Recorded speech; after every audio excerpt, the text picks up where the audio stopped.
Біз 4 мамырда күніге Американың тәуелсіздік күнін тойлаймыз. Біз ол кезде пикникке шығамыз және отшашуларды тамашалаймыз. Тіпті адам көп болса да. Мен бір кезде 2 досыммен отырдым. Ол кезде отшашулар әдемі көрінді. Біз сол кезде мен тұрған кезде ол әлі біткен жоқ деді. Қалай дедім.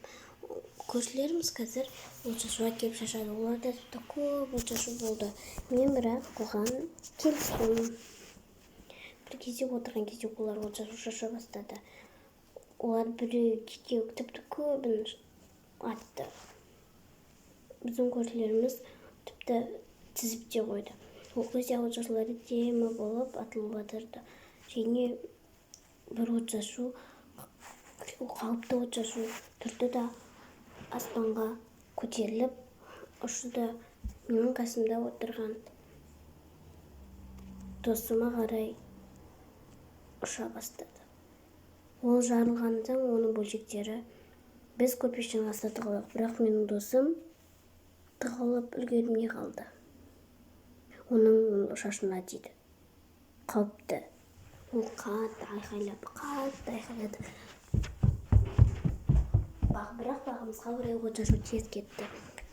Бір кезде ол қатты жылай бастады. Мен де аяп кеттім. Тіпті оның денесі күйік болды. Ол жылады.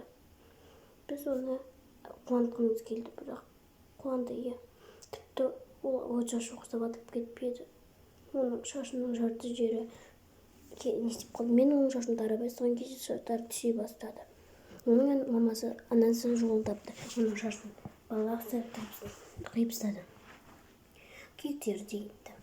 Ол кезде тіпті ол менің қасымда болған соң маған да тиюі мүмкін еді. Себебі мен оның дәл қасында тұрдым. Бірақ көршілер оны аңғармай жалғастыра берді. Біз сол мерекені олардан алшақ өткізуге тырысамыз. Біз отшашуларды ұнатпаймыз.